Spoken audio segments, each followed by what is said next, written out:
dufatanye dushima Imana twibwira uburyo twishimira uburyo yabanye natwe n'uburyo yaturinze icyo gihe cyose gitambutse. Mwami tukongeye kuguha icyubahiro, turagushimiye Mwami kuko utwemereye guhagarara hano hantu kuri iyi tariki ya mbere y'ukwezi kwa 10 Mwami. Yo Mwami turavuze ngo ushimwe Mwami, dutewe iteka ryo guhagarara tuvuga gukomera kwawe, tuvuga imirimo yawe, tuvuga ibitangaza wakoze Mwami, kuba duhagaze kuri iyi tariki uyu munsi wa mbere y'ukwezi kwa 10 nuko hari byinshi wakoze muri aya mezi 9 yose atambutse.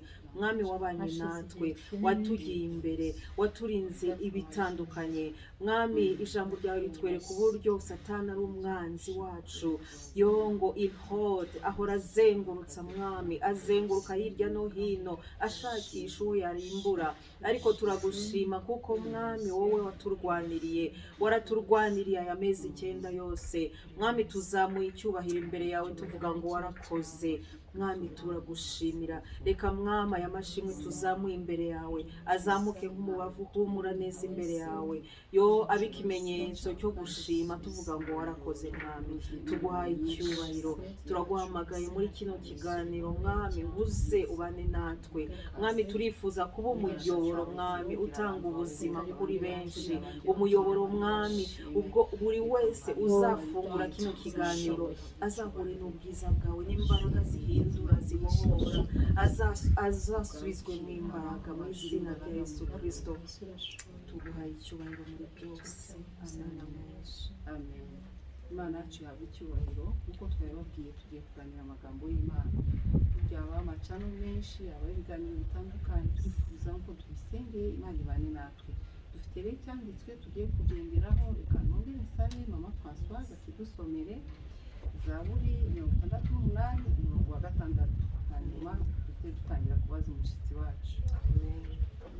Ngo Imana iri mu buturo bwayo bwera, ni se w'imfubyi n'umucamanza urengera abapfakazi. Haleluya. Imana iri mu buturo bwayo bwera, ni ukuvuga ngo n'ibyo ikora birakira, ni ibyera.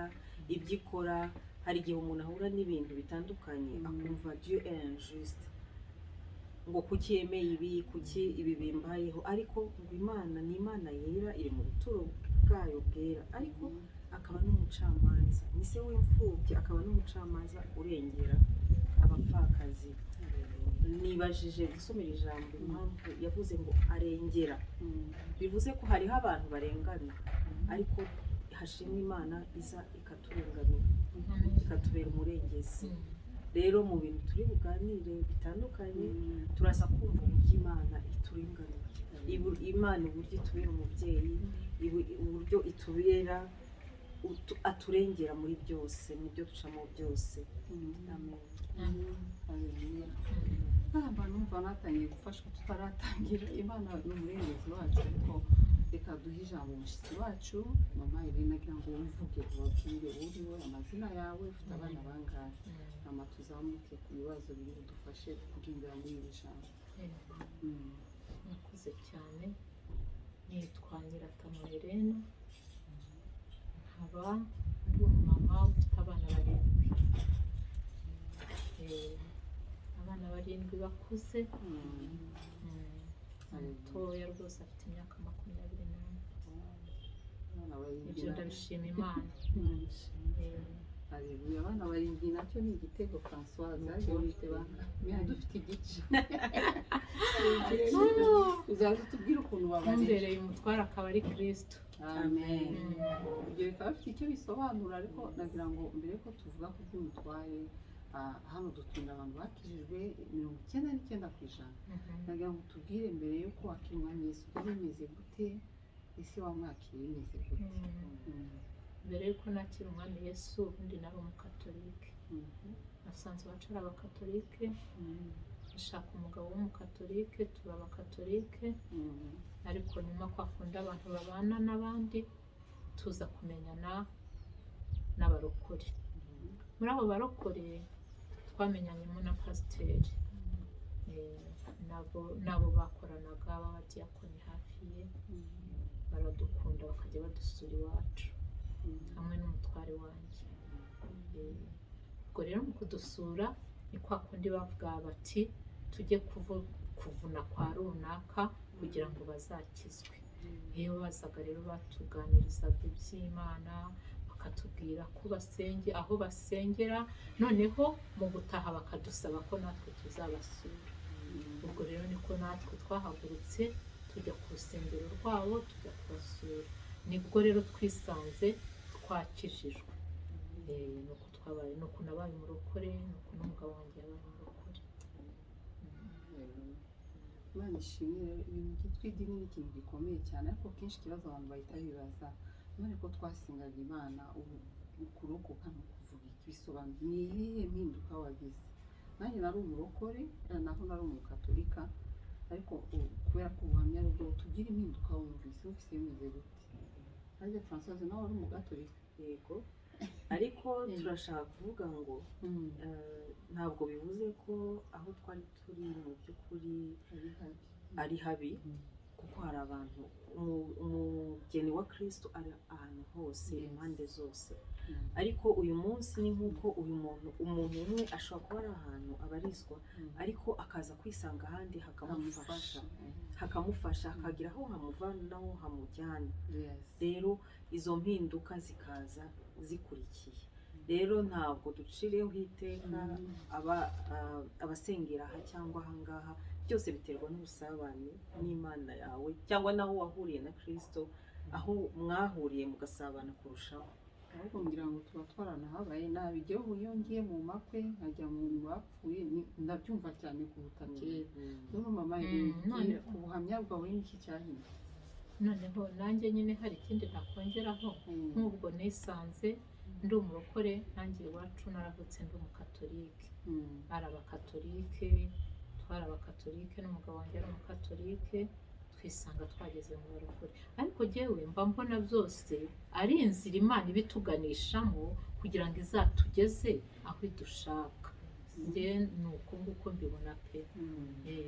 Niki cyahindutse rero muri wowe? Imana yawe yaraje, uzi plus authentique, n'uhe mumaro iyo Mana yagukoreye? Ubwo nkiri umukatolike numvaga ari ibintu biri aho bisanzwe, ariko maze kujya mu barokore numvise hari ikintu cyahindutse, ko nagiye mbona ndushaho gukinguka, umutima wanjye urushaho gukingukira Imana, ngenda mbona imirimo yayo myinshi muri uko kubana nayo. Ibyo rero byatumye mpinduka, bituma numva ntakiri uwo narindi nkiri muri katolike. Urwo ni urugendo nyine Imana yagiye inyuzamo, kandi n'ubundi rwarakomeje, ntabwo rwarangiye. Wahise uba umugore mwiza cyane, umumama ufite umumaro kuruta kurera Imana, niko ntekereza. N'ubundi ntabwo nari mubi, wenda mbivuze abantu wenda bavuga ngo ni uko nivuze, ndumva nta kindi nakwivuga. Umuntu yivuga uko bimeze, ntabwo nakwirarira imbere y'abantu. Ntabwo nari umwana mubi, ntabwo nigeze mba n'umumama mubi, ahubwo numvishije byararushijeho kuba byiza ahari, kuko nagendaga nkingukira Imana cyane, byarushijeho noneho kuba byiza cyane. Nina, turashimira Imana yacu ko yasuye umuntu atongera kumera kwaho. Na Bikira Mariya yavuze ngo reka bibe uko Imana ibishaka. Arangije anyura mu bigeragezo, ariko arabinesha cyane.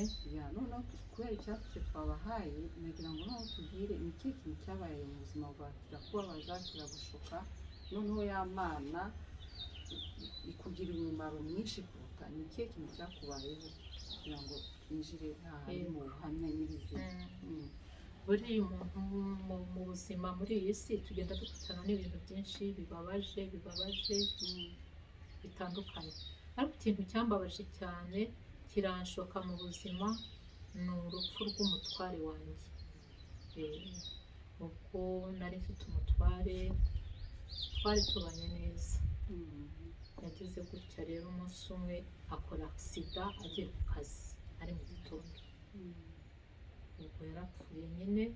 Ibyo ngibyo byarambabaje cyane, ariko rero muri uko kubabara niho nabonye imbaraga z'Imana kurushaho noneho, kuko nanjye ubwanjye narikangaga nkumva ese ni njyewe wapfushije, nkumva ndasa nk'uwibagiwe, nkongera nkibagiwe ariko ni njyewe, kuko numvaga najyaga ntekereza ko umutware wanjye apfuye ahari nanjye napfa, ariko sinapfuye, ahubwo y'Imana yerekanye imbaraga zayo muri jyewe. By'ukuri ndabitangariza abantu bose bashobora kugira umubabaro umeze gutya runaka, imibabaro iratandukana, ariko burya nta mubabaro warushaho gupfusha, ntawe. Ubwo rero abantu nababwira ngo Imana yacu ifite imbaraga cyane, irashoboye pe. Yarambumbatiye muri uko gupfusha, mpagarara neza, numva afite imbaraga, mbasha kurera abana bari bakiri batoya, imyaka igenda iza, nyura muri byinshi, ariko nkayibona kuko njye nasanga atari imbaraga zanjye, nasangaga atari njye ubatunze, ahubwo numvaga imbaraga z'Imana arizo zigumya kwigaragaza mu buzima bwanjye n'ubw'abana umutware yari yansigiye, abana 7. Ubwo rero umuntu umeze gutyo ni ukuri yumve ko Imana ari inyembaraga, yumve ko kwifatanya nayo akayiba hafi, akaba muri yo, si ukuyiba hafi, tujye tumenya ko tugomba no kuba mu Mana nayo ikatubamo. Icyo kintu nicyo tugomba no kumenya, tukaba mu Mana ikatubamo, tukaba muri Yesu yatwoherereje nawe akatubamo. Icyo nicyo kizima, aho ngaho niho uba wumva utanyeganyezwa. Icyo gihe wari ufite akazi, ko abantu bakunda gufaransa uretse ko ikigereranyo cyo gufata akazi umugabo bitoroshye, umugore yumva manke, akumva aratakaye, imibereho igahungabana mu buryo bw'ifatika. Wari ufite akazi wakoraga, ese ntiwumvise ari ikintu ngo kiba cyo kubonerwa, sibyo? ukumva ko abantu bose bagiye kukuvogera n'ibiki. Aho hantu wahavuga kugira ngo twumve uburyo uburemere bw'ikibazo cyari kimeze n'ubwo Yesu yabaye umugabo wawe. Oya, n'ikindi wakongeraho, nubwo ubushobozi bwari kuba buhari, mwibaze namwe kurera abana 7, uri umumama wenyine, murabizi iyi generation turimo hatari umupapa wo kugufasha, ni ukuvuga ngo aba ari challenge ikomeye kurera abana 7. Rero ni ukuri dufite amatsiko yo kumenya uburyo kabisa, nk'uko yatubwiye ngo umuto afite 21, harya umaze imyaka ingahe kuva wabatazi? Ubwo n'ubundi ubwo ni imyaka, ubu ngubu ni imyaka 20, urebye ni imyaka 21, kuko yitaye muri 2001, kuko yasize umwana muto yari uruhinja. Ariko nyine wavuze ngo manke nagize, nubwo nari mfite akazi pe, nari nkafite, kandi nta gihe manke zitabaho mu buzima. Erega ikintu cyuzuza byose ni ukuba ufite Yesu muri wowe. Ufite Imana muri wowe, byose biba byuzuye. Yesu ari muri wowe, Imana iri muri wowe, Umwuka Wera ari muri wowe. Icyo gihe nibwo uba wuzuye, naho nta gihe manke ziba zitari. Ariko iyo ufite ibyo, ufite byose. Naho Yesu nari muzi, ni ukuri nari muzi pe, ariko byaragaragaye ko hari icyuho, ariko Imana yari igaragaje. Icyuho cyo nticyari kubura, kuko mu bifatika cyari gihari. Mu bifatika cyari gihari, nari mfite akazi, ariko ntabwo nakirata. Imana yakoze ibirenze. Ntabwo nakirata. Na mama rero yicaye hano nabivuga. Ntabwo nakirata Yesu wenyine. Yambereye umurengezi, n'ubu aracyandengera, ni ukuri pe. Ni ukuri ndabwira abamama, nkabwira abapapa ngo Yesu ni umunyembaraga, Imana yacu ni inyembaraga, Mwuka Wera, Imana mu butatu. Hanyuma kurera abana, François ntabwo ari kumubaza igihe mfite ibibazo byinshi, aranamuzi kurera. Hanyuma ni ibihe bintu byakunejeje wabonye no mu bana bawe? Noneho tuvuye kuri wowe waranesheje, wari ufite Imana, abana bawe waje kubaha izo values zo kumenya Imana. Ese byarakoroye nk'uko François yabivuze mu rungano rw'ubu, byagiye bimera neza? Ni ikihe, ese baratsinze kwiga? Ni izihe mbogamizi bagiye kugira mu bana none? Mu bana rero niba hari ikintu cyanyoroheye no kurera abana banjye. Umva nta kintu nta mubyeyi naratira ngo nabigenje gutya, gusa ndashima Imana ikomeye. Ndashima Imana ikomeye, kurera abana banjye byaranyoroheye ni ukuri pe. Ubwo umukuru yari afite imyaka 12, umutoya uwamukurikiraga yari afite 9. Urumva bari bataragera no muri sixième ahari, sinzi ahantu yari yasibiye. Nuko ariko umwana ubungubu ari kiriya gihe yakorera umubyeyi usigaye wenyine. Yakorera umubyeyi asigaye wenyine. Ngubu umwana wabyumva, namubwira ngo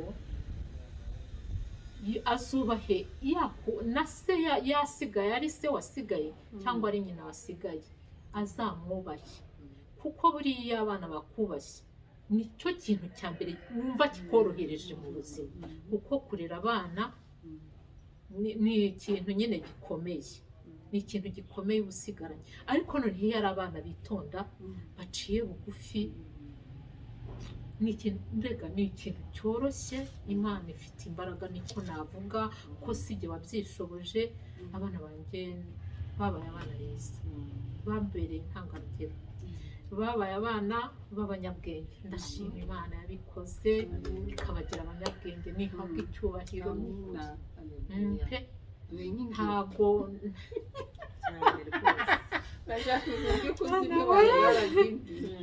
Mana babaye abanyabwenge mu ishuri, bagiye batsinda neza.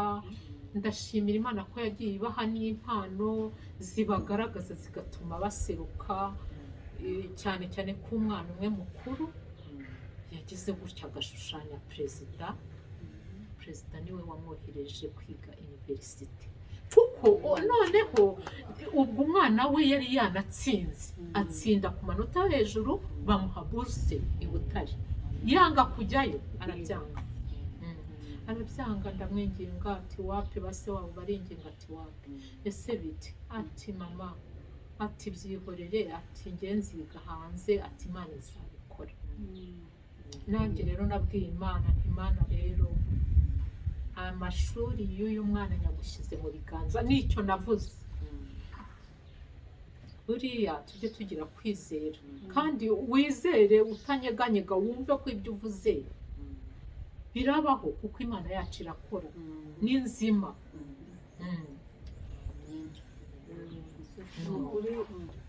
Noneho ubwo ngubwo muri icyo gihe yabaye aho abandi bana bajya kwiga, babonye buruse nkawe ahamaho, ariko yagiye abona n'utuzi two gukora.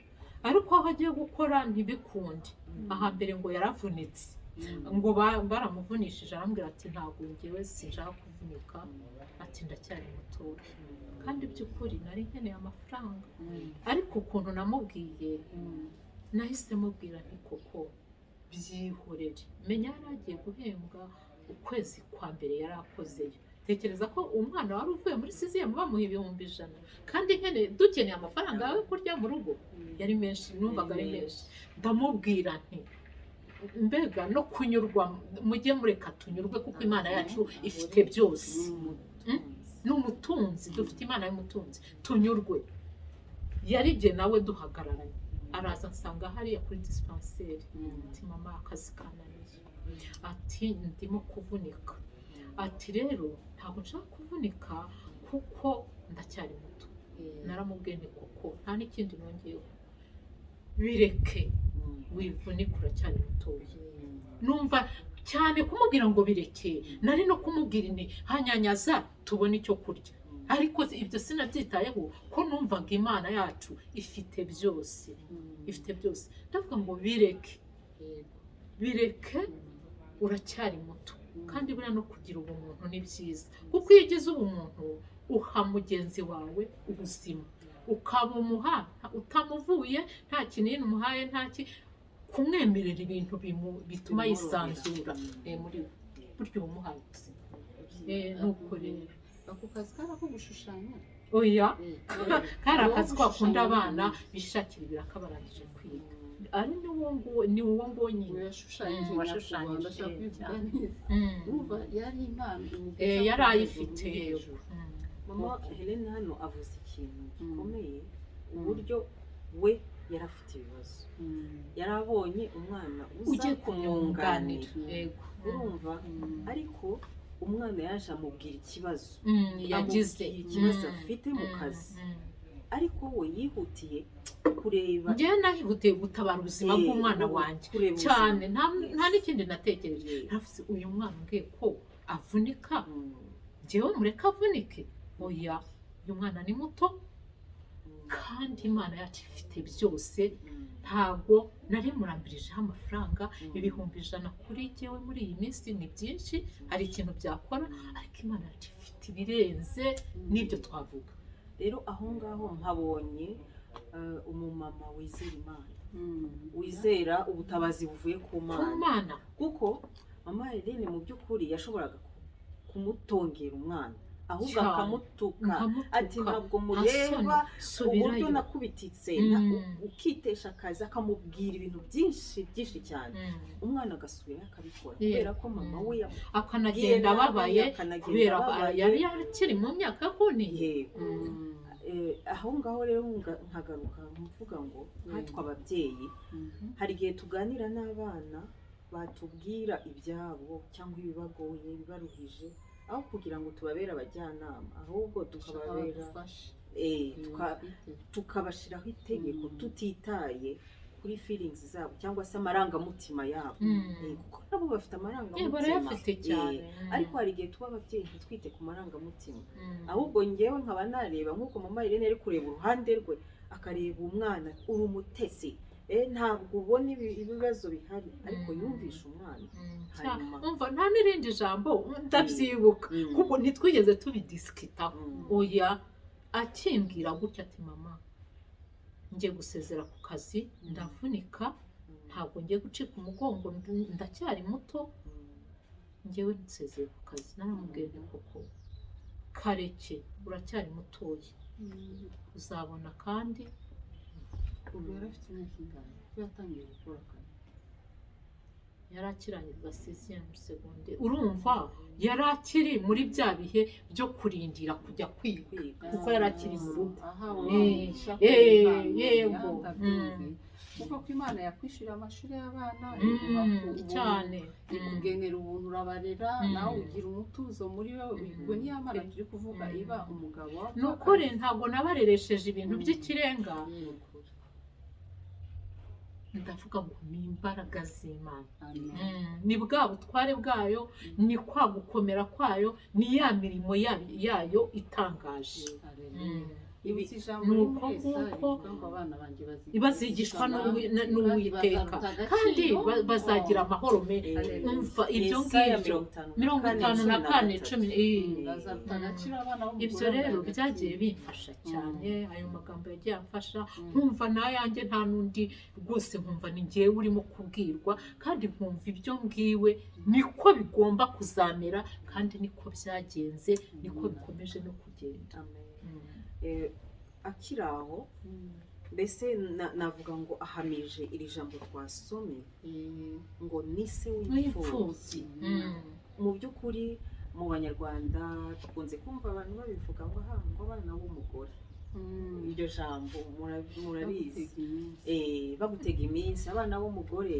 ni ngombwa wenda hari n'ibyo atumvisha abantu wenda byinshi barabivuze ati baba we urumva harimo abakobwa harimo abahungu bavuga ati baba we bari bakubabariye kuko bavuze ati bagiye kuba abana b'umugore ariko ndashima Imana yahagaze nka se wabo urumva ko yatubwiye ngo mu bintu bitamuvunye kandi abantu bafite base baravunika cyane mu kurera sibyo hari igihe Imana iduhinyuza kabisa igakora ibirenze ibyo twe dutekereza hari abananiranye bafite base hari abananiranye babarera ari bombi ariko mama Helene atweretse uburyo avuze ijambo rikomeye ngo ntabwo byamuvunye abantu bafite abana 2 3 bavunika cyane ahantu mba numva bindenze uburyo sinzi ntabwo mbona ko nanabivuga wagera noneho kuvuga abana 7 hanyuma ukavuga ngo ntabwo byamuvunye.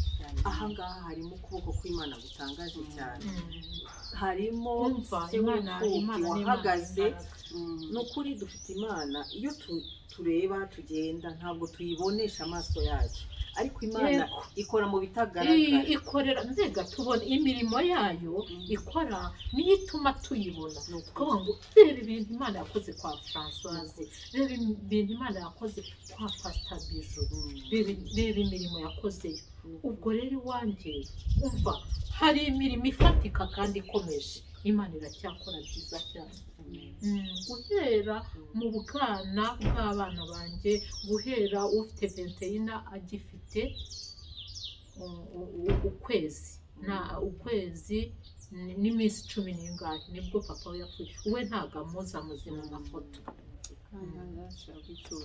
Ni ukuri kweli yarabikoze. Iyo nafashije birananira kuvuga Françoise, yewe numvaga namubaza ikintu wenda dushobora kuvuga kumva ko wabaye umunyembaraga gusa, ese nta bihe byagiraga ukumva birakurenze, ukumva ugahura n'ibintu bigucarenginga cyangwa se biguhinyuza, ukumva ucitse intege nk'umwana w'umuntu, kuko turi abantu. Icyo gihe wabigenza gute? Igihe wagiraga ahantu, ese ibyo bihe wigeze kubinyuramo ugera ahantu ukumva ucitse intege, ukibaza ibibazo byinshi, ushobora kwibaza uti Mana ibi bintu kuki wabyemeye? Ugeze mu bihe nk'ibyo wabisohokagamo ute? Niki cyagufashaga? Ikintu cyamfashaga rero n'ubundi ibyo bintu ntabwo wabura kubinyuramo uri umupfakazi. Nzi ko ngira ngo niyo waba ufite buriya ibintu byitwa ubupfakazi birakomeye cyane. Abapfakazi bajye biyegereza Imana cyane, birakomeye cyane, biranaremereye, biranarenze. Nabibonye ariko ntekereje Imana yacu, usanga Imana yacu itangaje. Sinzi, byaragaragaraga ko ubupfakazi bwahinduye, bigaragara abantu bakanabibona, ariko naho bwahinduye imbaraga z'Imana zarigaragazaga. Imana yanjye yarigaragazaga, Yesu yaragaragaraga, Umwuka Wera umva yaragaragaye muri iki. Numva nta kintu nakwishinja nubwo byagaragaraga ko ndi umupfakazi. Imbaraga wazikura nicyo Françoise nazivomaga muri Data wa twese. Bakunda inzu y'Imana, ibintu wakoreraga biri tenji kugira ngo n'umuntu ari kutureba ati nakora iki, kuko hariho abantu sibyo ibihe nk'ibyo ahuye nabyo biba ari ibihe